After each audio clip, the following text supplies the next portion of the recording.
باللہ العلی العظیم اعوذ باللہ السمیع العلیم من الشیطان اللعین الرجیم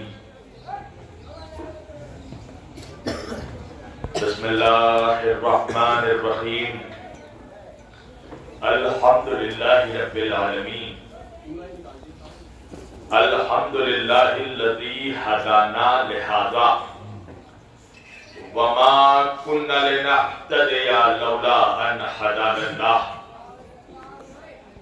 لقد جاءت رسل ربنا بالحق الصلاة والسلام والتحية والإكرام على سيد الأنبياء والمرسلين خاتم النبيين طه وياسين شفیع المذنبین امام الحرمین والقبلتین وسیلتنا فی الدارین صاحب قابا و قوسین جد الحسن والحسین محبوب رب المشرقین و رب المغربین مولانا و مولا الثقلین سیدنا و نبینا و شفیعنا و طبیبنا و حبیبنا و کریمنا و امامنا و ملجانا و مغیثنا و اولنا و اوسطنا و آخرنا و کلنا حضور جناب ابو القاسم مصطفیٰ محمد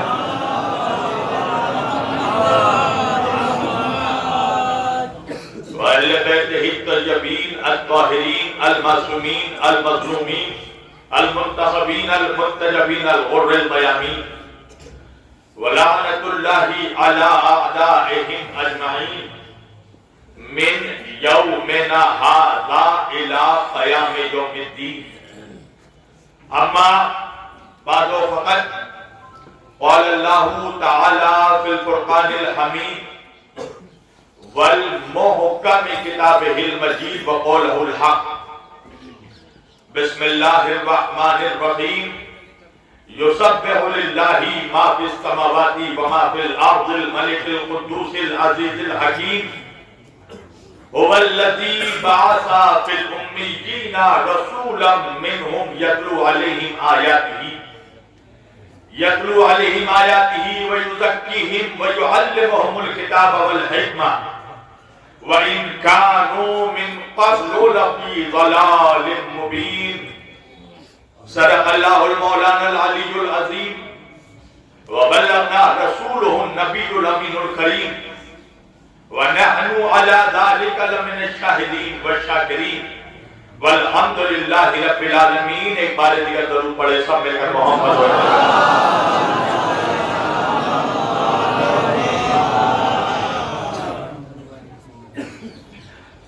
عزیزان گرامی قدر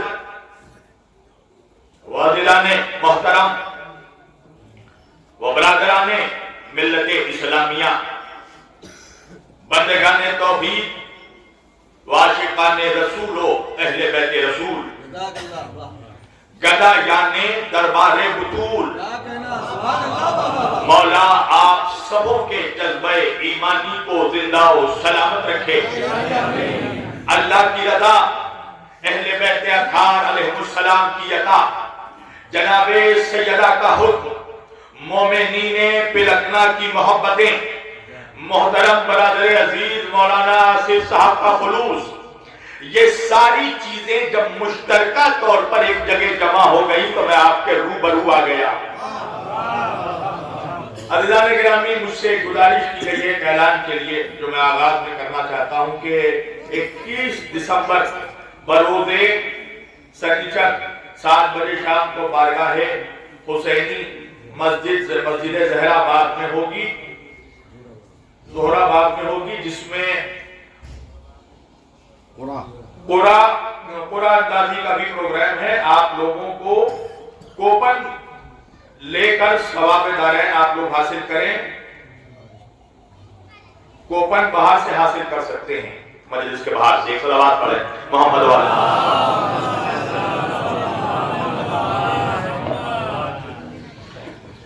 سرزمین علی گڑھ پہ لکھنا یہ میرے لیے کوئی نئی سرزمین نہیں ہے، اور یہ اعلیٰ خانہ عالیہ وہ بارگاہ مقدس ہے کہ جس میں یہ دوسری مرتبہ مجھے شرف حاصل ہو رہا ہے کہ میں آپ لوگوں کے روبرو ہو سکا.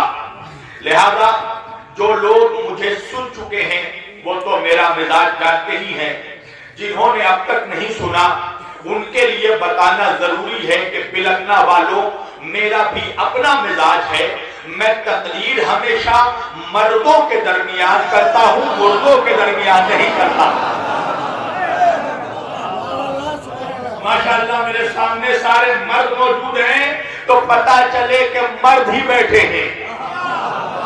عزیزان گرامی، میں بیٹھ کے ابھی سوچ رہا تھا، میرے ذہن میں 3-4 موضوعات تھے، تو ماشاءاللہ مجھ سے پہلے جو پیشانی کی گئی ہے مولا پروردگار آپ کے توفیقات میں اضافہ فرمائے، اور اللہ سبوں کو یہ توفیق عطا فرمائے کہ آپ اس طرح اہل بیت کی نصرت میں پیشانی کرتے رہیں. میں اسی وقت میں نے ذہن بنا لیا اور مجھے موضوع مل گیا، اور چونکہ آج روز بھی جمعے کا ہے تو میں نے سرنامہ کلام میں سورہ جمعہ کو ہی اپنا موضوع سخن قرار دے دیا. میں نے قرآن مجید کی سورہ جمعہ کی جس آیت کریمہ کی تلاوت کا شرف حاصل کیا اور اسے ہی سرنامہ کلام میں موضوع گفتگو قرار دیا. پروردگار عالم اپنی مقدس کتاب قرآن مجید فرقان حمید میں ارشاد فرما رہا ہے. اللہ کہہ رہا ہے بسم اللہ الرحمن الرحیم یسبح للہ ما فی السماوات وما فی الارض الملک القدوس العزیز الحکیم. اللہ کہہ رہا ہے تمام تسبیح اور تقدیس اس اللہ کے لیے ہے جو بادشاہ ہے، اور ایسا بادشاہ ہے کہ جس کی بادشاہت کو کوئی چیلنج نہیں کر سکتا، جو لازوال بادشاہ ہے، قدوس ہے، مقدس ہے، پاک و پاکیزہ ہے. اب ملا اپنے ذہن میں اپنی پاکیزگی کا خیال دور کر دے. تیرے پاک ہونے میں، اللہ کے پاک ہونے میں زمین و آسمان کا فرق ہے. وہ ویسا پاک ہے جو کل بھی پاک تھا، جو آج بھی پاک ہے، جو قیامت تک پاک رہے گا. وہ اللہ کل بھی پاک تھا، آج بھی پاک ہے، قیامت تک پاک رہے گا. تو پھر ماننا پڑے گا مسلمانوں کہ اس اللہ نے اپنے نور سے جس کو پیدا کیا ہو وہ کل بھی پاک ہے، آج بھی پاک، کل بھی پاک.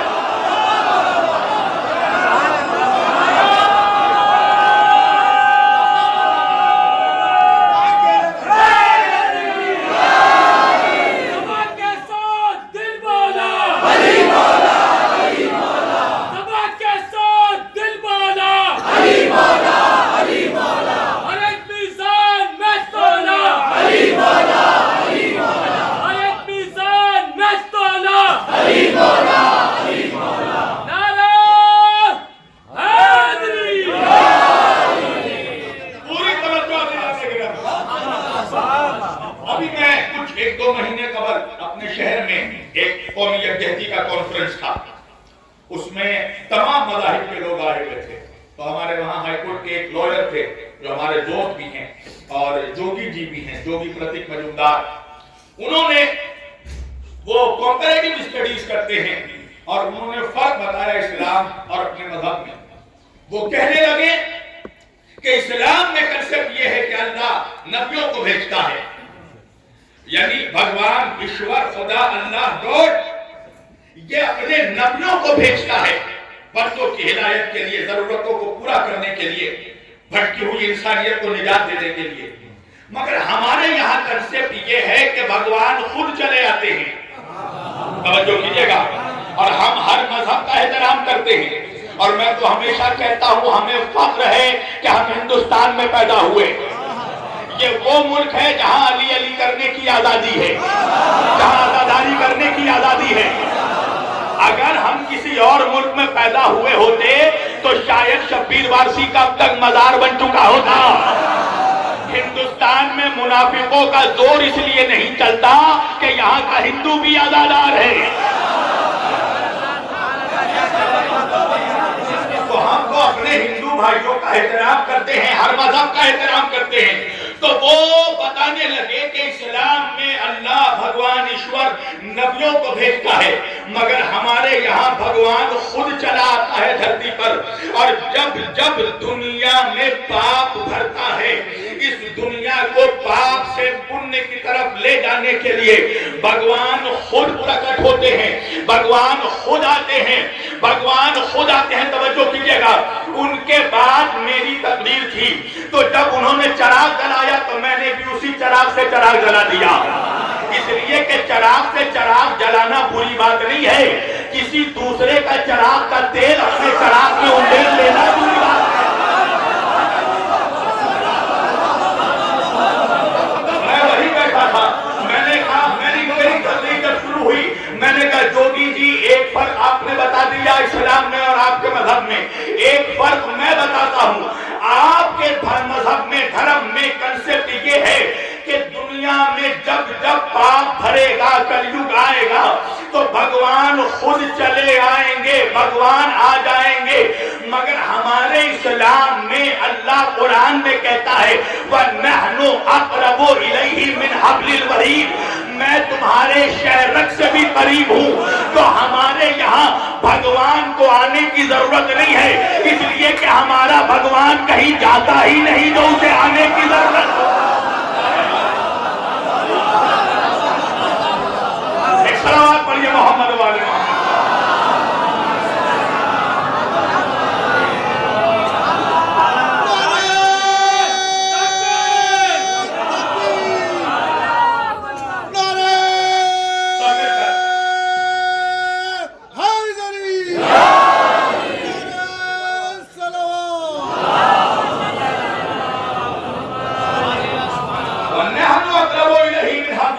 ہمارا خدا وہ ہے جو ہمارے شہرک سے بھی قریب ہے۔ اب اللہ کہہ رہا ہے تمام تسبیح و تقدیس اس خدا کے لیے جو لازوال بادشاہ ہے، جو مقدس ہے، پاک ہے، پاکیزہ ہے۔ اب اللہ آگے بڑھ کے اپنا تعارف کروا رہا ہے، اللہ آیت میں اپنا انٹروڈکشن کروا رہا ہے۔ اللہ کہہ رہا ہے هو الذی بعث فی الامیین رسولا، میری جان مائک کی آواز جیسی ہے ویسی رہنے دینا، ہاں میری تقریر سے کسی کا باکس نہیں پھٹتا، صرف منافقوں کا کلیجہ پھٹ جاتا ہے۔ هو الذی بعث فی الامیین رسولا منہم یتلو علیہم آیاتہ ویزکیہم ویعلمہم الکتاب والحکمہ وَإِن كَانُوا مِن قَبْلُ لَفِي ضَلَالٍ مُبِينٍ۔ اللہ کہہ رہا ہے هُوَ الَّذِي بَعَثَ فِي الْأُمِّيِّينَ رَسُولًا، وہی وہ خدا ہے جس نے تم امیین کے درمیان، تم امیین کے درمیان ایسا رسول بھیجا، وہی وہ خدا ہے، بڑے ناز میں اللہ کہہ رہا ہے وہی وہ خدا ہے جس نے تم امیین کے درمیان ایسا رسول بھیجا۔ اچھا پوچھو مسلمانوں کے سارے ملاؤں سے انٹروڈکشن کیسے ہوتا ہے؟ ہر انسان کا انٹروڈکشن اس کے بڑے سے ہوتا ہے۔ نہیں پہنچا میرا مجمع؟ ابھی میرا بچہ 4 یا 5 سال کا ہے، محمد مالک اشتر علی وارسی، ابھی نہ تو وہ مولوی بنا، نہ خطیب بنا، نہ نقیب بنا، نہ شاعر بنا، نہ عالم بنا، نہ ڈاکٹر بنا۔ تو اس وقت اگر زمانے میں مالک اشتر کو پہچانوایا جائے گا، اس کا انٹروڈکشن کیا جائے گا، تو آپ انٹروڈکشن ایسے ہی کریں گے نا کہ مالک اشتر شبیر وارسی کا بیٹا ہے۔ ہائے ہائے ہائے، توجہ کیجئے گا، بڑی امپورٹنٹ بات ہے۔ میرا بیٹا میرے ذریعہ پہچانا جائے گا، میں اپنے بیٹے کے ذریعہ نہیں پہچانا جاؤں گا۔ ہائے ہائے ہائے۔ اچھا اس حقیر و فقیر طالب علم کے بھی بہت سے اسٹوڈنٹس ہیں ہندوستان میں، تو میرے جتنے شاگرد ہیں ان کی پہچان یہ ہے کہ وہ شبیر وارسی کے شاگرد ہیں، میری پہچان نہیں ہے کہ میں ان کا استاد ہوں۔ ارے نہیں پہنچ رہا ہے علی گڑھ۔ اس کا مطلب یہ ہے کہ چھوٹا بڑے سے پہچانا جاتا ہے، بڑا چھوٹے کے ذریعہ بڑے کا تعارف نہیں ہوتا، مگر اس کائنات نے ایسا بھی منظر دیکھا کہ کبھی کبھار شاگرد بھی علمی سطح پر اتنی بلندی پر پہنچ جاتا ہے کہ ٹیچر خود اپنے آپ کو اسٹوڈنٹ کے ذریعہ پہچانوایا جاتا ہے۔ تو ذرا سوچو کہ وہ شاگرد کتنا بلند ہوگا جس کے ذریعہ استاد خود کو پہچانوائے۔ تو جا کر سورہ جمعہ میں پڑھو، اللہ یہ نہیں کہہ رہا ہے کہ وہی وہ رسول ہے جس کو ایسے خدا نے بھیجا، اللہ کہہ رہا وہی وہ خدا ہے جس نے ایسا رسول بھیجا۔ نہیں پہنچا علی گڑھ والا، علی گڑھ والے نہیں پہنچے۔ اللہ اس آیت میں اپنے ذریعہ محمد کو نہیں پہچانوا رہا ہے، محمد کے ذریعہ اپنے آپ کو پہچانوا رہا ہے۔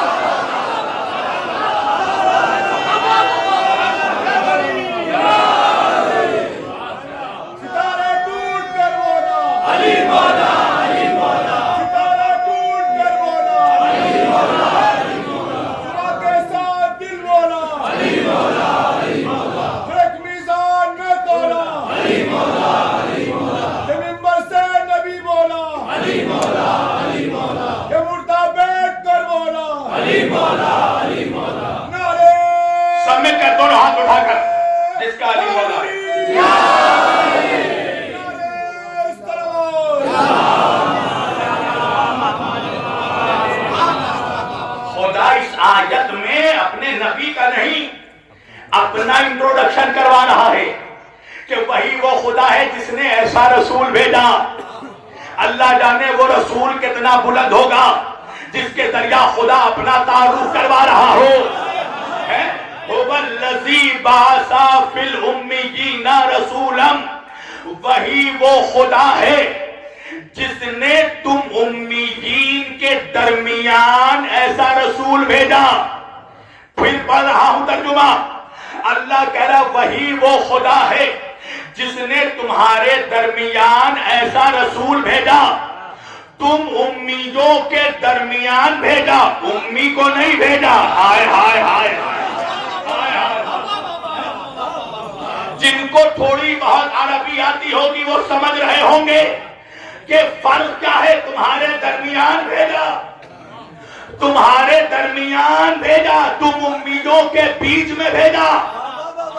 اچھا، ایسے امی کے کئی معنی ہیں، کئی ترجمے ہیں، عربی میں ایک ایک لفظ کے 70 معنی ہیں، مگر مسلمانوں کے بڑی داڑھی والے ملاؤں کی منحوست یہ ہے کہ انہوں نے سارے معنی چھوڑ دیے اور ان کو صرف ان پڑھ ہی ترجمہ ملا۔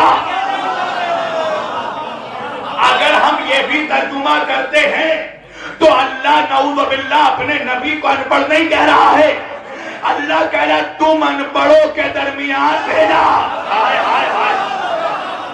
جیسے کوئلے کی کان میں ہیرا رہ کر بھی ہیرا رہتا ہے۔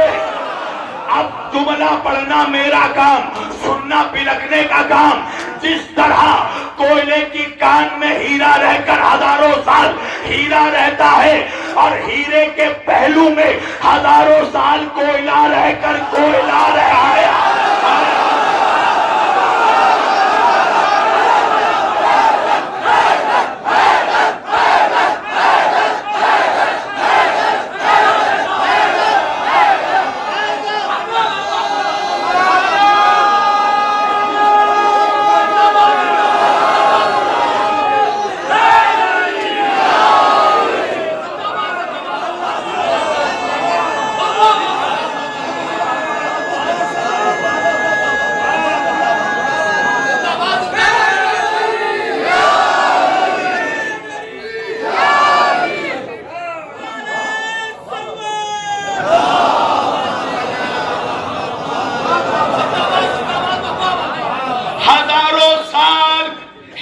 کوئلے کی کان میں رہ کر بھی ہیرا رہتا ہے اور ہزاروں سال کوئلہ ہیرے کے پہلو میں رہ کر بھی کوئلہ رہتا ہے۔ نہیں پہنچا میرا مجمع۔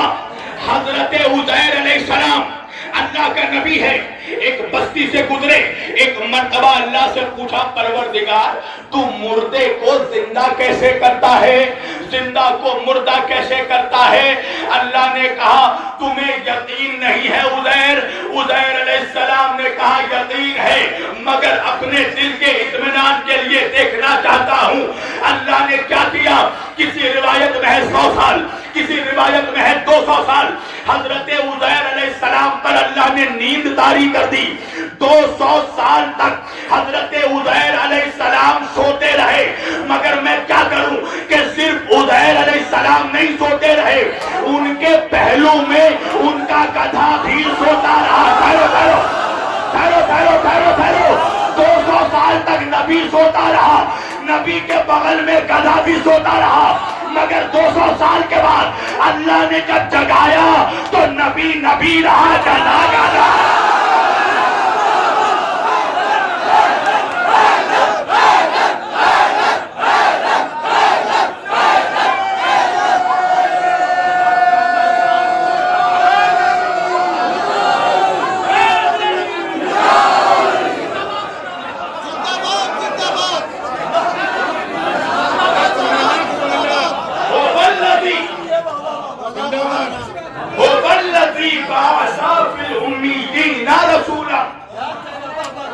وہی وہ خدا ہے جس نے تم امیین کے درمیان ایک رسول کو بھیجا، ان پڑھوں کے درمیان بھیجا، ان پڑھ کو نہیں بھیجا۔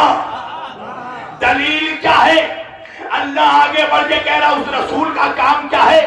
یتلو علیہم آیاتہ، وہ تمہیں میری آیتوں کو پڑھ پڑھ کر سناتا ہے۔ ملا سے کہو داڑھی رکھنے کا کیا فائدہ؟ بتا منحوس یہ کیسا ان پڑھ ہے جو پڑھ پڑھ کر سنا رہا ہے؟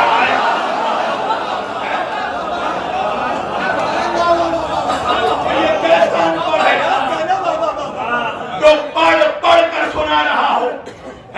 اچھا آپ کو پتا ہے نا، ابھی میں اس لیے کیونکہ یہ ہاٹ ٹاپک چل رہا ہے، اچھا جتنے منحوس اس صدی میں پیدا ہو رہے ہیں وہ سب پڑوسی ملک میں۔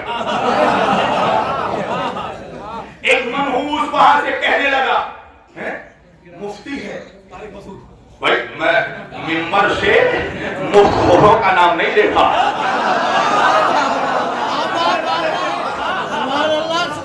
کیا کہا؟ نعوذ باللہ استغفر اللہ۔ کہنے لگا ہمارے نبی تو ان پڑھ تھے، ان پڑھ تھے۔ اچھا وہ تو پڑوسی ہے تمہارے ملک کا بھی ایک نالائق ہے، سمجھ گئے نا؟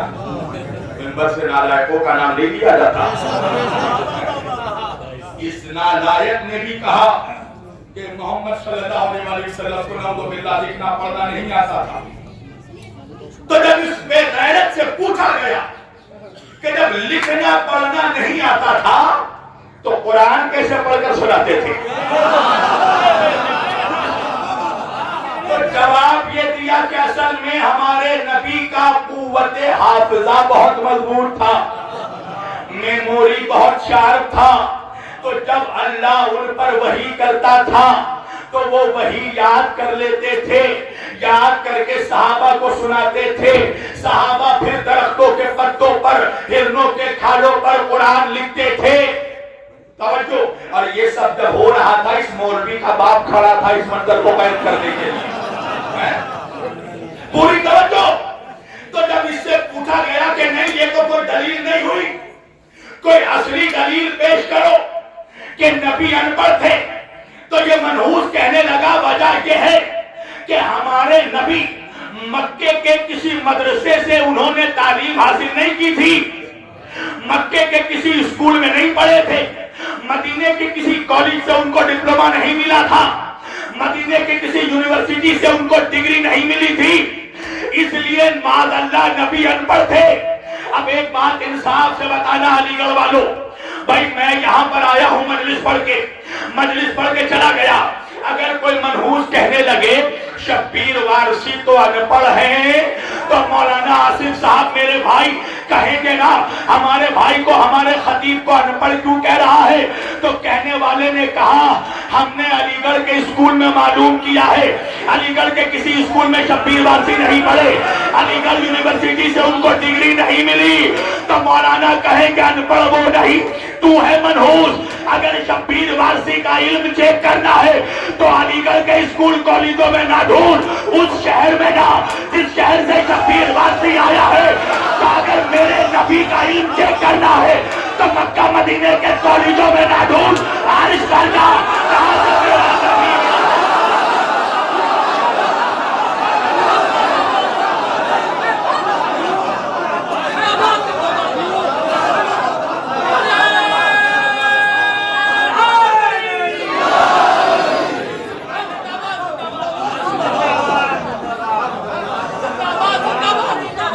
جگہ جانا پڑے گا جہاں سے میرا نبی آیا ہے۔ اچھا ایک بات کہوں گا آہستہ سے، علی گڑھ والوں سننا ہے بڑے زور سے سنو۔ اگر معاذ اللہ نعوذ باللہ استغفر اللہ ہم ایک لمحے کو بھی مان لیں کہ ہمارا نبی ان پڑھ تھا، تو مجھے یہ بتاؤ کہ قرآن کہہ رہا ہے لقد کان لکم فی رسول اللہ اسوۃ حسنہ۔ اللہ قرآن نے کہہ رہا میرے نبی کا کردار، میرے نبی کے زندگی کا ایک ایک پہلو ساری کائنات کے لوگوں کے لیے اسوہ حسنہ ہے، رول ماڈل ہے۔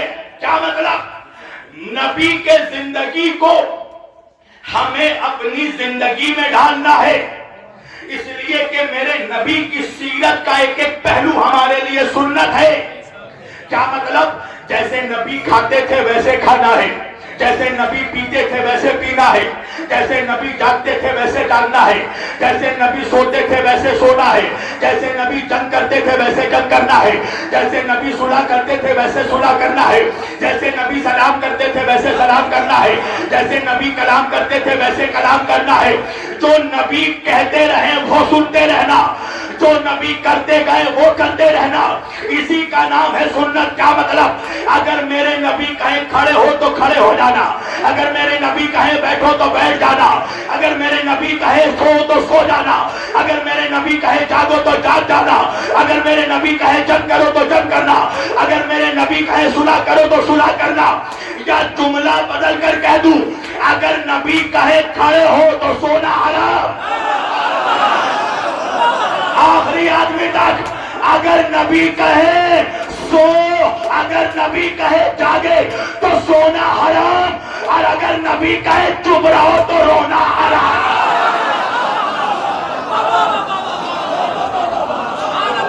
نعرہ حیدری،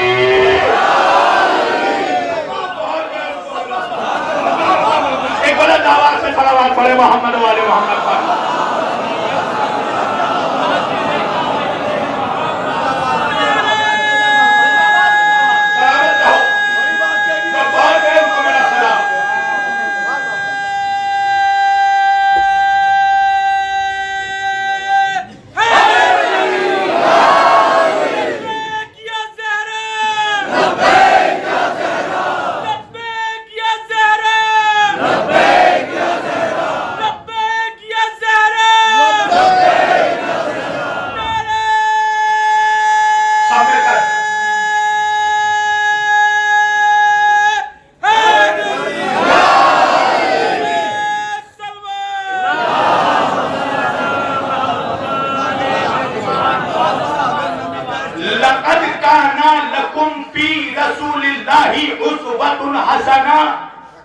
اللہ کہہ رہے میرے نبی کے زندگی کا ایک ایک لمحہ تمہارے لیے سنت ہے، رول ماڈل ہے، اسوہ حسنہ ہے۔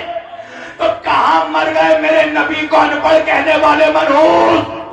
جا کر ان منحوسوں سے پوچھو کہ میرے نبی کے زندگی کا ایک ایک پہلو جب ہمارے لیے سنت ہے تو یہ بتا ملا کہ اگر میرا نبی ان پڑھ تھا تو مسلمانوں کا ان پڑھ رہنا سنت ہے کہ نہیں؟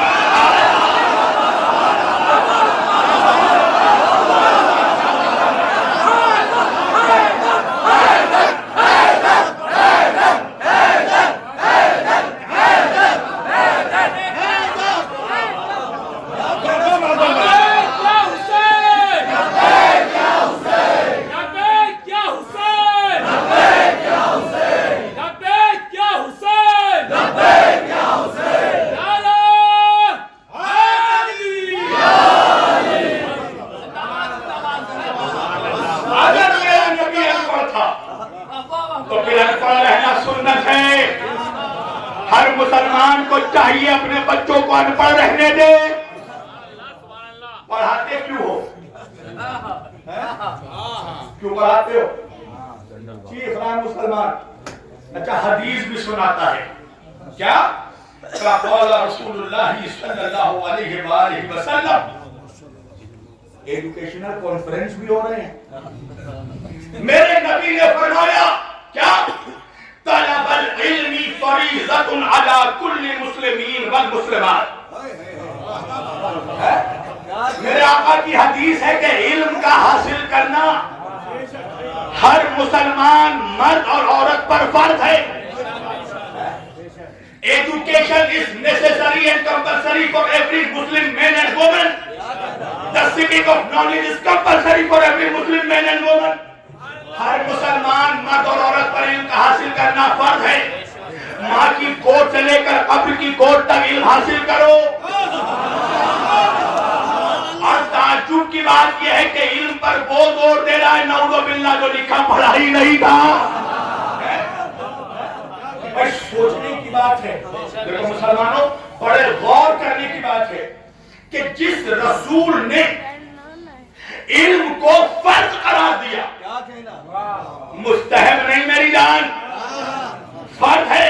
اب پوچھو مولانا سے, فرض اس عبادت کو کہتے ہیں جس کے ترک کرنے والے پر عذاب ہے. اس کا مطلب یہ ہے کہ جس مسلمان کی زندگی جہالت میں گزر رہی ہے وہ اللہ کے عذاب کے گھیرے میں ہے. علم کا حاصل کرنا فرض ہے, مگر افسوس کے ساتھ کہنا پڑتا ہے کہ جس رسول نے علم کا حاصل کرنا فرض قرار دیا, آج سب سے زیادہ جاہل اسی رسول کی امت میں ہے. وجہ کیا ہے؟ تمہیں بتاؤں وجہ کیا ہے؟ وجہ کیا ہے؟ وجہ یہ منحوس لوگ ہیں جو اپنے رسول کو ہی ان پڑھ کہتے ہیں. اچھا مولوی جب یہ حدیث زور زور سے پڑھتا ہے نا تو ساتھ میں علم کی اہمیت بتانے کے لیے ایک اور روایت چیخ کر پڑھتا ہے. حالانکہ رجال میں اس کی اس روایت کی حیثیت بالکل یعنی موضوع ہے, ضعیف ہے, مگر چیخ چیخ کر مولوی پڑھتا ہے. کیا ہے روایت؟ کہ اللہ کے رسول نے فرمایا علم حاصل کرنا ہو تو چین تک جانا. ٹھہرو ٹھہرو ٹھہرو یہاں پر. علم حاصل کرنا ہو تو کہاں جانا؟ چائنا. کیا کرنے جائیں گے چائنا؟ مجھے 1400 سال میں علوم اسلامیہ کا کوئی بھی مرکز دیکھاؤ چائنا میں, تو کیا حاصل کرنے جائیں چائنا میں؟ چاؤمین بنانا سیکھو گے, کنفو کراٹے سیکھو گے, مارشل آرٹ سیکھو گے. کیوں جائیں ہم چائنا؟ مولوی چیخ کے پڑھ رہا ہے نا, نبی نے فرمایا علم حاصل کرنا ہو تو چین تک جاؤ. اور نبی کون ہے؟ رسول عربی. قرآن نازل ہوا عربی میں, رسول ہے عربی میں. پوچھ داڑھی والے مولوی سے کہ عربی میں کیا چے نام کا کوئی الفابیٹ ہے؟ ہائے ہائے ہائے. عربی کے حروف تہجی میں الف سے یا تک چے کوئی حرف ہی نہیں ہے, الفابیٹ ہی نہیں ہے. تو جب چے ہے ہی نہیں تو نبی نے چین کہا کیسے؟ تو روایت میں چین کا نہیں سین کا لفظ ہے. ہائے ہائے ہائے. میرے نبی نے فرمایا علم حاصل کرنا ہو تو سین تک جانا. تو کیا ہے سین؟ کیا ہے سین؟ اللہ قرآن میں کہہ رہا ہے یاسین.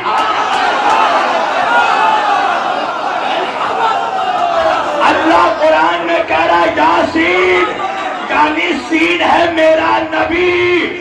اب پھنس گیا منافق. اگر علم حاصل کرنے نبی تک جائیں گے تو دروازہ علی ہے.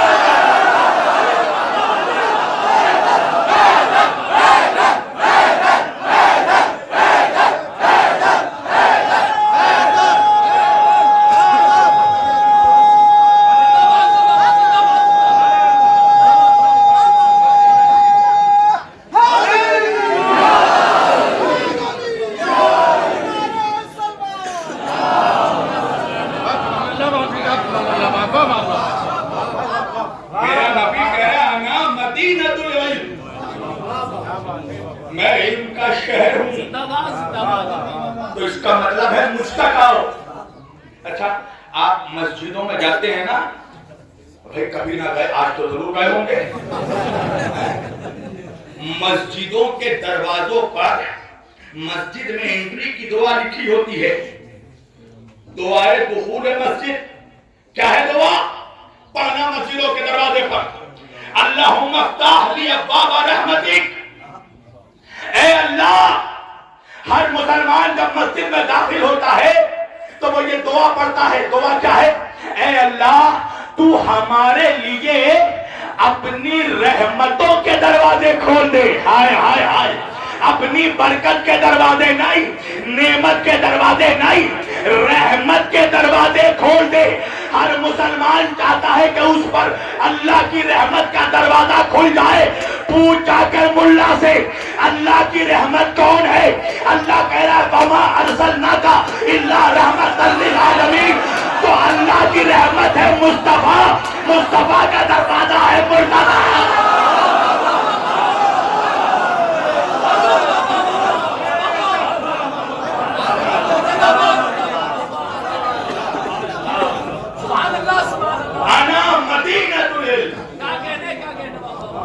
میں ان کا شہر ہوں، وَعَلِيٌّ بَابُهَا، اور علی دروازہ ہے۔ علی دروازہ ہے۔ اچھا اس کے بعد اگر حدیث سٹاپ ہو جاتی میں اپنا جملہ سٹاپ کر دیتا، مگر نبی نے حدیث میں ایک جملہ انکلوڈ کیا۔ نبی نے آگے بڑھ کے کنکلوژن میں کہا کہ جس کو بھی علم حاصل کرنا ہو وہ دروازے سے آئے۔ آئے قربان اپنے نبی کے سنت۔ میں ہاتھ جوڑوں گا یا رسول اللہ، آپ نے کہہ دیا کہ آپ علم کا شہر، you are the city of knowledge, Ali دروازہ۔ حدیث مکمل ہو گئی، ہم سمجھ گئے کہ آپ شہر علی دروازہ۔ اب جس کو بھی شہر میں آنا ہے دروازے سے آنا پڑے گا، مگر آپ نے آگے بڑھ کر یہ ایکسٹرا جملہ پھر سے کیوں کہا کہ جس کو بھی شہر میں آنا ہو وہ دروازے سے ہی آئے؟ اس کا مطلب یہ ہے کہ نبی بھی جانتے تھے کہ میری امت میں ایسے ایسے منحوس پیدا ہوں گے جو شہر میں کھڑکی تلاش کریں گے۔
میں ان کا شہر علی دروازہ ہے۔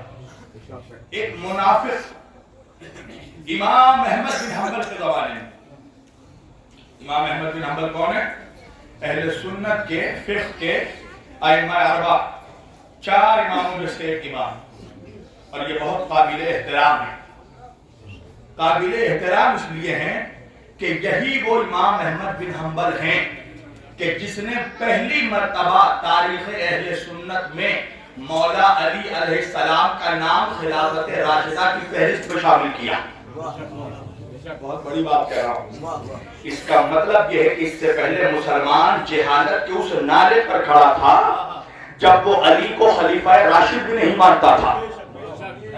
یہ پہلا اہل سنت کا امام ہے جس نے مولا علی کا نام خلافت راشدہ کی فہرست میں شامل کیا، اور قابل احترام اس لیے ہیں کہ یہ اہل سنت کے فقہ کے 4 ائمہ میں یہ پہلا امام ہے کہ جس نے یزید کو کافر بھی اور لعنت اللہ بھی ڈکلیئر کیا. کافر بھی کہا، لعنت اللہ بھی کہا. اچھا، امام احمد بن حنبل کا ایک مشہور واقعہ بھی مجھے یاد آ گیا اگر آپ سننا چاہتے ہیں. امام احمد بن حنبل سے ان کا بیٹا عبداللہ ابن احمد ایک مرتبہ بیٹھا ہے اپنے باپ کے بغل میں، کہنے لگا بابا جان مجھے نبی کے جو بڑے صحابہ ہیں، جید بزرگ افضل صحابہ، مجھے ان کے نام سب کے بتائیے، میں سب کا نام لکھوں گا. امام احمد بن حنبل نے نام بتایا، دوسرا تیسرا چوتھا پانچواں چھٹا 20 نام بتا دیے، مگر علی کا نام نہیں لیا. ایک مرتبہ بیٹا پریشان ہو کے کہنے لگا بابا مجھے نہیں پتا تھا کہ آپ کے دل میں علی کا اتنا بغض بھرا ہے. امام احمد بن حنبل نے کہا وجہ کیا ہے کہ آپ نے سارے صحابہ کا نام گنوایا مگر علی کا نام نہیں گنوایا. ایک مرتبہ امام احمد بن حنبل نے اپنے بیٹے کو دیکھا اور دیکھ کر کہا خاموش رہے، تو نے صحابی کا نام پوچھا، اہل بیت کا نہیں.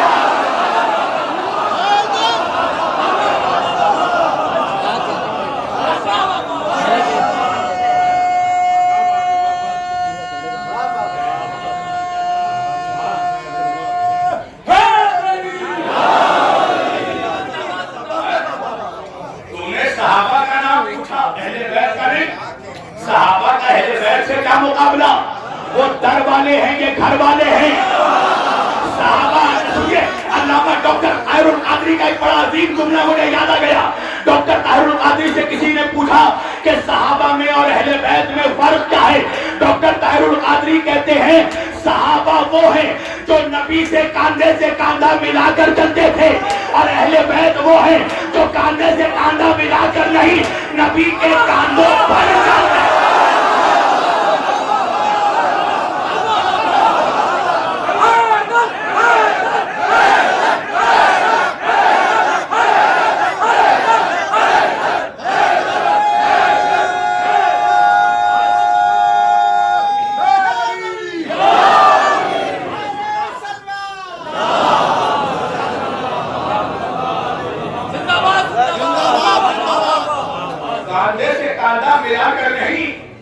شانوں پر چلتے تھے. اس امام احمد بن حنبل کے پاس ایک منافق آیا، آنے کے بعد ایک سوال لے کر آیا، آ کر کہنے لگا یا امام احمد بن حنبل میرا آپ سے ایک سوال ہے. اچھا پتا ہے منحوس آیا بھی تو اکیلے نہیں، ایک علی والے کو ساتھ لے کر آیا اور چاہتا یہ تھا کہ علی والے کا دل جلائے. ان کو پتا نہیں منحوسوں کو کہ جن حسینیوں کو دنیا میں انگارے نہیں جلا سکتے، انہیں یہ منحوس کیا جلائیں گے. ایک مرتبہ آیا علی والے کو ساتھ لے کر کہنے لگا یا امام احمد بن حنبل مجھے یہ بتائیے کہ جبریل نبی کے پاس کتنی مرتبہ آئے؟ امام احمد بن حنبل نے کہا 12,000 مرتبہ. 12,000 مرتبہ. منافق کہنے لگا اے امام احمد بن حنبل قرآن کی آیتیں تو 6,666 ہیں، تو جبریل 12,000 مرتبہ کس لیے آیا؟ امام احمد بن حنبل نے کہا تجھے نہیں پتا، کبھی حسن و حسین کا درزی بن کر آیا، کبھی کپڑے لے کر آیا، کبھی جھولا جھولانے آیا، کبھی جنت سے میوے لے کر آیا.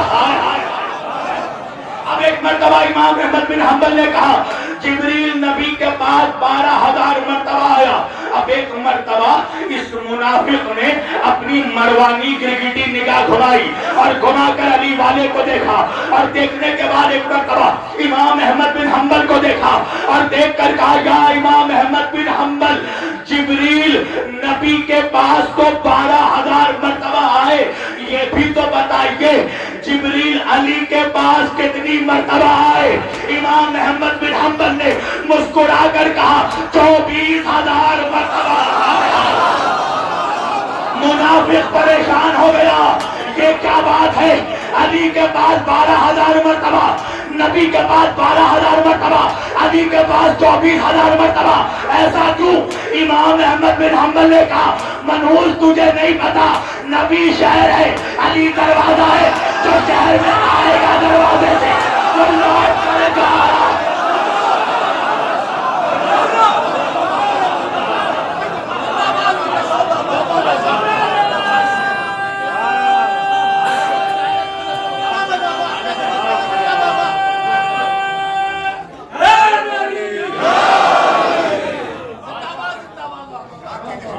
شہر میں آئے گا دروازے سے، لوٹ کر جائے گا بھی دروازے سے۔ تو جو نبی کے پاس ایک بار آئے گا وہ علی کے پاس۔ اچھا میں دیکھ رہا ہوں ایسے عظیم مجمع میں بھی کچھ چہرے پریشان ہیں، اور مجھے تو بڑا مزہ آتا ہے علی علی کرنے میں، اس لیے کہ میں دیکھتا ہوں کہ جب میں علی علی کرتا ہوں تو مجمع میں کچھ منحوس چہرے اور منحوس ہو جاتے ہیں۔ پریشان ہونے کی بات نہیں ہے، فرشتوں کے بیچ جب ابلیس بیٹھ سکتا ہے۔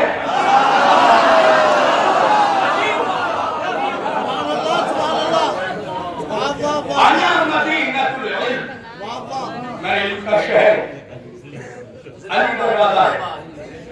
اچھا یہی حدیث چلی آ رہی ہے، اوتھینٹک حدیث، مستند حدیث، مگر منافقوں سے برداشت نہیں ہوا، کیا کیا؟ جھول پیدا کر دیا، ملاوٹ، دودھ میں پانی ملاتے ملاتے روایتوں میں جملے بھی ملانے لگے۔ کہا نبی نے اس وقت علی کو دروازہ نہیں کہا تھا، نبی نے کہا وہ چھت ہے، وہ دیوار ہے، وہ کھڑکی ہے، وہ تالا ہے، تالا بھی بنایا ہے، اب صرف یزید کو چابی بنانا باقی۔ اچھا جن منحوسوں کو صحیح سے لکھنؤ کی اردو نہیں آئی وہ عرب کی عربی پڑھنے کرے۔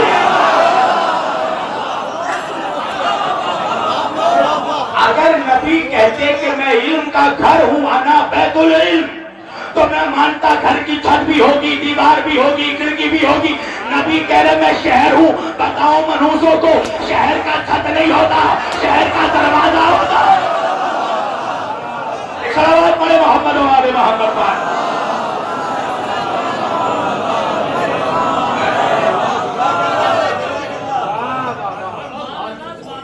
شہر کا صرف دروازہ ہوتا ہے۔ اب بات سمجھ میں آئی کہ مسجد نبوی جب تعمیر ہو گئی تو نبی نے مسجد نبوی میں ساروں کے دروازے بند کر دیے۔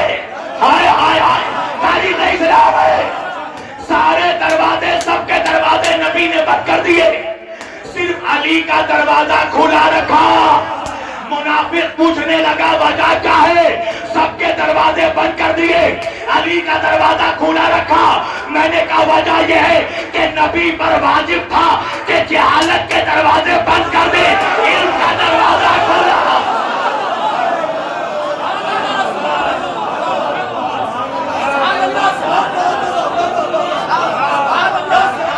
سلامات پڑھیے محمد و آل محمد۔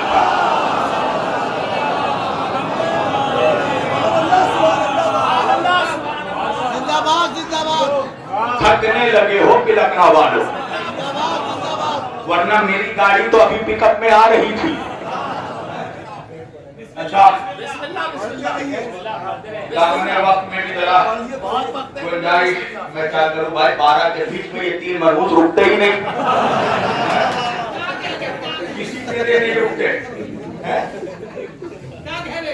سوچیے کہ جب نبی نے خود یہ کہہ دیا انا مدینہ العلم، میں علم کا شہر، تو آخر آج بھی یہ کہنے کے باوجود ملا کیوں کہتا ہے نبی ان پڑھ تھے؟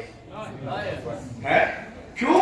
اس لیے کہ دروازہ علی کو بنایا، علی کے علاوہ اگر کسی کو بنایا ہوتا تب تو چیخ چیخ کر یہ حدیث پڑھی جاتی۔ آج مسلمانوں کی بے غیرتی دیکھو، سارے مسلمانوں سے میں کہہ رہا ہوں، آج پوری دنیا میں اللہ کے رسول کی جو توہین ہو رہی ہے وہ صرف مسلمانوں کی وجہ سے۔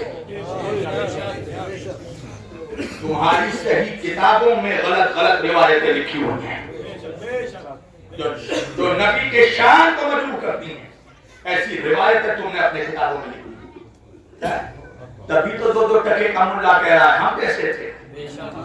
بھائی تعجب کی بات ہے مولانا کہ جس رسول کے ذریعہ اللہ قرآن میں اپنا تعارف کروا رہا ہے، دو ٹکے کا ملا کہہ رہا ہم جیسے تھے.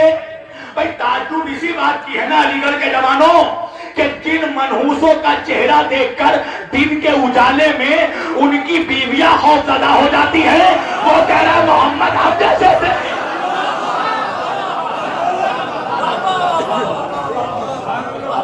وہ کہہ رہا ہے رسول ہم جیسے تھے. قسم خدا کی اہل بیت کا در چھوڑنے کا پھٹکار یہ ہے مسلمانوں پر. مسلمانوں کو عظمت مصطفیٰ بیان کرنا نہیں آیا. مسلمان مولوی بہت زیادہ چیخ کے رسول کی عظمت بیان کرتا ہے تو کیا کہتا ہے؟ وہ چہرہ یوسف، میرے نبی کا چہرہ یوسف کے جیسا تھا. قسم خدا کی یہ تعریف نہیں توہین ہے. اس لیے کہ غلام کے چہرے کی تشبیہ آقا سے نہیں دی جاتی. یہ مت کہو کہ محمد کا چہرہ یوسف جیسا تھا، یہ کہو کہ حسن یوسف جمال مصطفیٰ کا صدقہ تھا.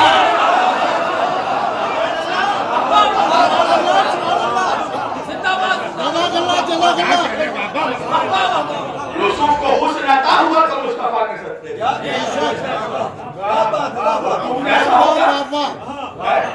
اللہ قرآن میں کہہ رہا وَلَسَوْفَ يُعْطِيكَ رَبُّكَ فَتَرْضَىٰ. اے میرے حبیب ہم قریب ہم آپ کو کچھ ایسا عطا کریں گے کہ آپ مجھ سے راضی ہو جائیں. بس اب میں سمیٹ دوں گا تقریر، جب یہ نہ سمجھ سکے تو میں کیا پڑھوں گا. اللہ کہہ رہا ہے میرے حبیب آپ مجھ سے راضی ہو جائیں. ارے نہیں پہنچا میرا مجمع، حج کا موسم آیا، ہم حج میں پہنچے، کیا دیکھا؟ کوئی کعبے کا طواف کر رہا ہے، کوئی سجدے میں ہے، کوئی نماز میں ہے، کوئی رکوع میں ہے، کوئی قیام میں ہے، کوئی روزے کی حالت میں ہے. میں نے ایک ایک نمازی سے پوچھا نماز کس لیے پڑھ رہے ہو؟ کہنے لگے تاکہ اللہ راضی ہو جائے. سجدہ کرنے والوں سے پوچھا سجدہ کس لیے کرتے ہو؟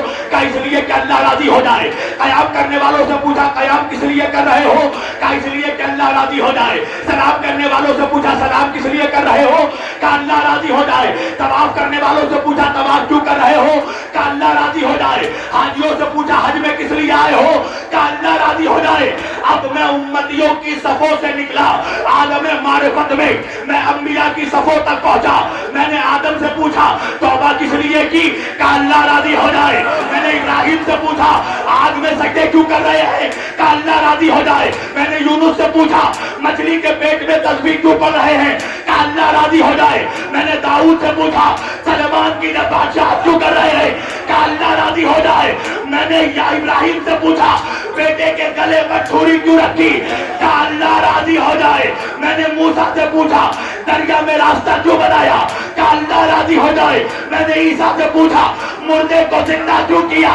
کہ اللہ راضی ہو جائے. جملہ کہنا میرا کام، سننا تمہارا کام.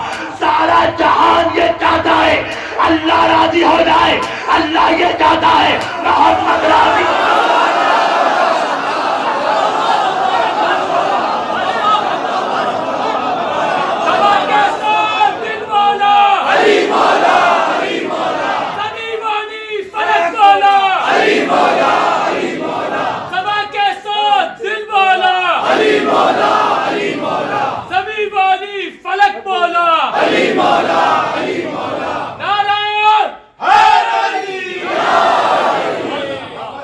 پوری توجہ عزیزان گرامی، اس کا مطلب یہ ہے کہ سارے عبادتوں کی دار و مدار رضائے مصطفیٰ پر کھڑی ہے.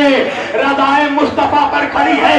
اس کا مطلب یہ ہے سجدہ کرنا ہے اللہ کو، راضی کرنا ہے محمد کو. نماز پڑھنا ہے اللہ کے لیے، راضی کرنا ہے محمد کو. حج میں جانا ہے اللہ کے لیے، راضی کرنا ہے محمد کو. تو ساری عبادتیں اس وقت قبول ہوگی جب مصطفیٰ راضی ہو جائے. میں نے ہاتھ جوڑ کے پوچھا یا رسول اللہ آپ کیسے راضی ہوں گے؟ میرے نبی نے فرمایا جس سے فاطمہ راضی اس سے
جس سے فاطمہ راضی اس سے رسول راضی، جس سے رسول راضی اس سے خدا راضی۔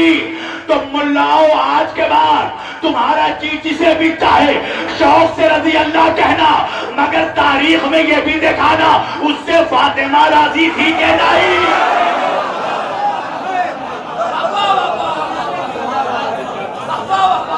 جس سے صلوات پڑھیے محمد و آل محمد۔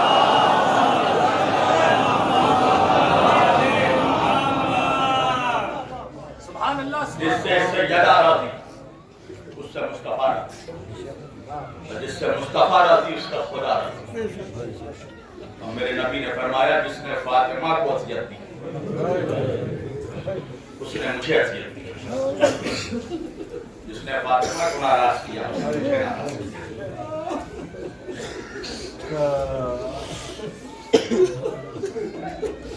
کچھ دنوں پہلے مجھے ذرا سانس لینے میں پریشانی سانس لیتا تھا تو پانی پسلی کی طرف سے تھوڑی بھرسی ہوتی درد محسوس ہوتا تھا۔ تو میں نے ڈاکٹر کو دکھایا تو ڈاکٹر نے مجھے کہا کہ آپ کے پسلی پر ہلکی سی چوٹ آئی ہے۔ ایک بات تو میرے سمجھ میں آ گئی، اگر پسلیوں پر ہلکی سی چوٹ آ جائے تو سانس لینا دشوار ہو جاتا ہے۔ اللہ جانے رسول کی بیٹی سانس کے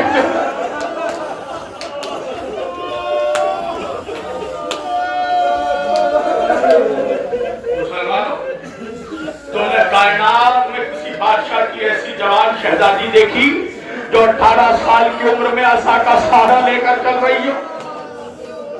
پوچھو اپنے علماء سے ایسا کیا ہوا کہ رسول کی بیٹی عصا کا سہارا لے کر چلتی تھی؟ ایسا کیا ہوا کہ رسول کے بعد دنیا نے کبھی رسول کی بیٹی کو مسکراتے نہیں دیکھا؟ سیدہ صرف روتی رہتی تھی۔ عزادارو، کیا گزرا ہوگا سیدہ پر کہ جن کے اوپر جلتا ہوا دروازہ گرایا گیا؟ سیدہ کی پسلیاں ٹوٹی ہوئی تھی۔ عزادارو، آج بھی وہ بی بی مظلومہ ہے، اس کے بچوں کے مزارات عالیشان طور پر سجے ہوئے ہیں، مگر اس بی بی کی قبر آج بھی اجڑی ہوئی ہے۔ کوئی ایک چراغ جلانے والا نہیں ہے قبر زہرا پر۔ زندگی گزر گئی سیدہ کی روتے روتے، وہ سیدہ جس کی تعظیم کو رسول کھڑے ہوتے، وہ سیدہ کہ جب محشر کے میدان میں آئیں گی تو روز محشر ندائے غیبی آئے گی، اے اہل محشر اپنی نگاہیں جھکا لو کہ فاطمہ آ رہی ہے۔ اللہ کے رسول کہیں گے میں تو زہرا کا بابا ہوں، کیا میں بھی نگاہ جھکا لوں؟ اللہ کہے گا میرے حبیب آج بھی نگاہیں آپ بھی جھکا لیں، اس لیے کہ فاطمہ جس حال میں آ رہی ہے آپ دیکھ نہیں سکتے۔ کیسے آئیں گی زہرا؟ ایک خون بھرا کرتا، ایک جلا ہوا جھولا، ایک پھٹی ہوئی چادر، دو خون بھرے گوشوارے عرش پر لا کر رکھ دیں گی اور عرش کے پایوں کو پکڑ کر زہرا کہے گی خدایا آج انصاف کر، کیا قصور تھا میرے پیاسے بچوں کا جنہیں بھوکا پیاسا دبا کیا گیا؟ کیا قصور تھا میرے 6 مہینے کے اصغر کا جسے چیتے جی نہر کر دیا گیا؟ کیا قصور تھا میری بیٹیوں کا جن کا ہاتھ پسے گردن باندھ کر پالا؟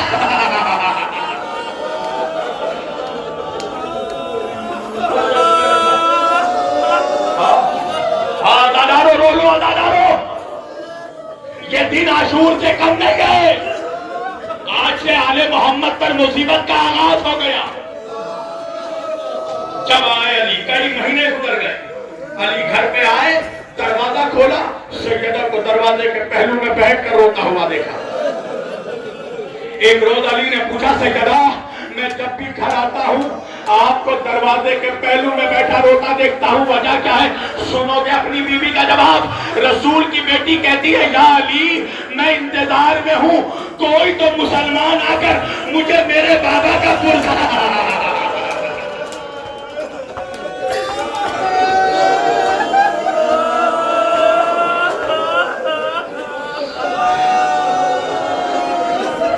رات کے اندھیرے میں آئے، سیدہ کو روتا ہوا دیکھا۔ علی نے پوچھا فاطمہ رونے کا سبب کیا ہے؟ کہا مجھے میرے بابا کی یاد ستاتی ہے۔ ایک مرتبہ علی نے کہا سیدہ میری گزارش یہ ہے کہ رات کو آپ بآواز بلند نہ رویا کریں۔ سیدہ نے تڑپ کر کہا یا علی ایسا کیوں کہتے ہیں آپ؟ کیا میں اپنے بابا پر رو نہیں سکتی؟ سنو گے علی کا جواب؟ علی کہتے ہیں فاطمہ میں کیا کروں؟ محلے کے مسلمانوں نے مجھ سے کہا ہے یا علی رسول کی بیٹی سے کہیے رات کو نہ رویا کرے، ہمارے نیند میں خلل پڑ جاتا ہے۔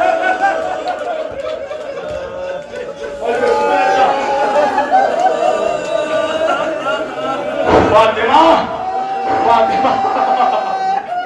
یا علی کیا میں اپنے بابا پر رو نہیں سکتی؟ علی نے کہا نہیں میں آپ کو رونے سے نہیں روکتا، مگر آج کے بعد جب آپ کو رونا ہونا آپ قبر رسول پر جا کر رویا کرے۔ عزادارو اس روز سے معمول بن گیا، جناب زہرا روزانہ اپنے بابا کے قبر پہ جا کر روتی تھی۔ تمہارا دل اب بھی نہیں تڑپا؟ مسلمانوں کائنات میں کسی بیٹی کو ایسا دیکھا تم نے جو اپنے باپ کو رونے کے لیے مکان سے نکل کر قبرستان جا رہی ہو؟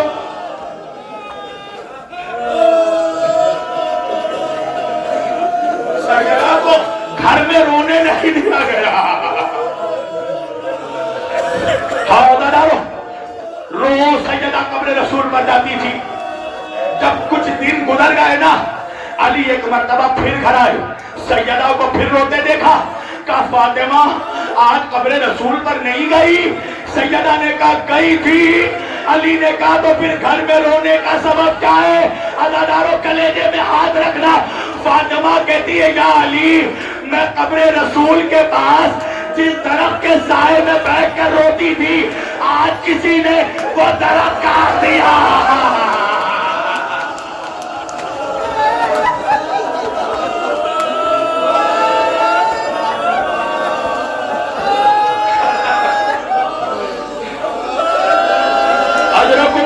اللہ ان آبادوں پر رحمت نازل کرے، اللہ تمہیں کوئی غم نہ دے سوائے غم فاطمہ کے۔ عزادارو ایک تنہا صحرا میں سیدہ نے علی نے بیت الحزن بنایا، سیدہ وہاں جا کر اپنے بابا کو روتی تھی۔ سنو گے جب شہادت کو 3 دن باقی رہ گئے نا، سیدہ نے اپنی 5 سال کی بیٹی زینب کو قریب بلایا، حجرے سے ایک صندوق لائی شہزادی، صندوق کو کھولا، کھول کر ایک سفید کفن باہر نکالا۔ زینب نے کہا اماں یہ کس کا کفن ہے؟ سیدہ کہتی ہے زینب بیٹی کچھ دن گزریں گے تیرے بابا تجھ سے آ کر کہیں گے زینب بیٹی اماں کا کفن دے رہا۔ زینب یہ میرا کفن ہے۔ پھر صندوق کھولا، ایک اور کفن نکالا۔ زینب نے پوچھا اماں یہ کس کا کفن ہے؟ کہ زینب بیٹی کچھ دن اور گزریں گے تیرا بڑا بھائی حسن آ کے تجھ سے کہے گا زینب بہن بابا علی کا کفن دینا، یہ تیرے بابا کا کفن ہے۔ ادارو سننا، ایک مرتبہ پھر صندوق کھولا، ایک اور کفن نکالا۔ زینب نے پوچھا اماں یہ کس کا کفن ہے؟ کہا یہ تیرے بھائی حسن کا کفن ہے۔ ادارو سینے میں ہاتھ رکھنا۔ اب جو چوتھے مرتبہ صندوق کو کھولا، شہزادی نے ایک اور کفن نکالا۔ زینب نے تڑپ کر پوچھا اماں کیا یہ بھائی حسین کا کفن ہے؟ سیدہ کہتی ہے نہیں زینب، یہ بھی تیرے بھائی حسن کا کفن ہے۔ زینب پریشان ہو گئی، اماں سب کے لیے ایک کفن دیا، بھیا حسن کا 2 کفن دیا۔ زہرا کہتی ہے زینب ارے میرا حسن 2 مرتبہ۔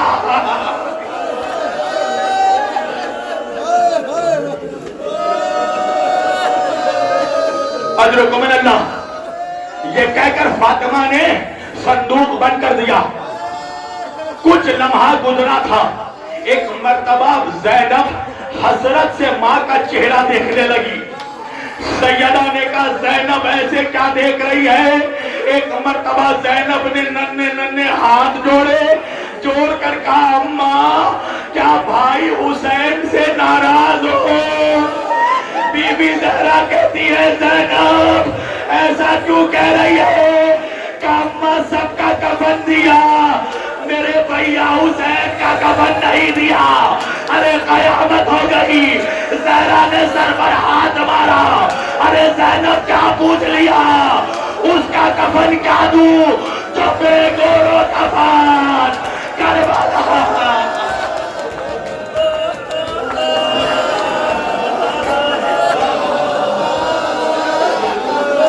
پروردگار ان آبادوں پر رحمت نازل فرما۔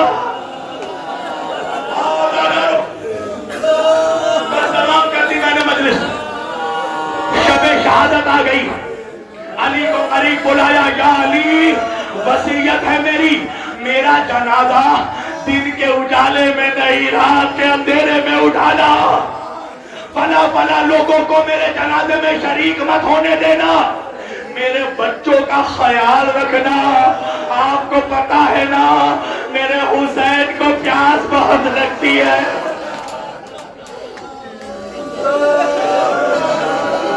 علی روزانہ میرے قبر پر آ کر سورہ یاسین پڑھنا۔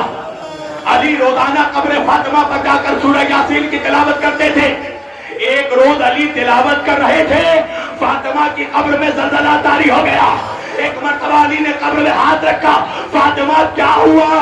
قبر کے اندر سے آواز آئی علی تلاوت چھوڑیے، فوراً گھر جائیے، میرے حسین کو پیاس لگی ہے۔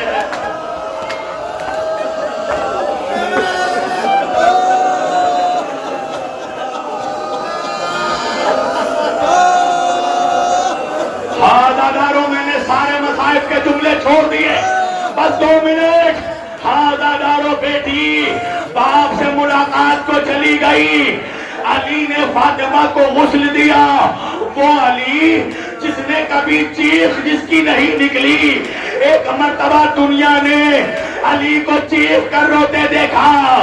سلمان نے پوچھا مولا چیخ کر رونے کا سبب کیا ہے؟ علی نے کہا سلمان قیامت ہو گئی۔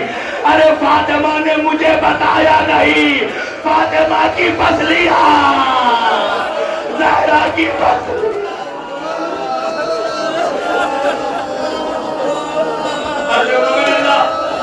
بس تمام کر دی میں نے مجلس۔ ہاں دادارو بچے گھر میں آئے، سنیں گے حسن جا کر ماں سے لپٹ گئے، بی بی زینب حجرے میں داخل ہو گئی، سیدہ کلثوم ماں کے پہلو میں آ گئی، مگر ہائے میرا مولا حسین دروازے پر کھڑا ہو گیا۔ فضہ نے پوچھا حسین ماں کے پاس کیوں نہیں جاتے؟ مولا حسین نے کہا اس وقت تک نہیں جاؤں گا جب تک اماں ویسے نہ پکارے جیسے مریم نے عیسیٰ کو پکارا تھا۔ ارے بندے کفن ٹوٹے تو ہاتھ نکلے، آجا میرے حسین بیٹا، ماں کے باہوں میں اماں جب نے بلایا، حسین چلا آیا، اماں کربلا میں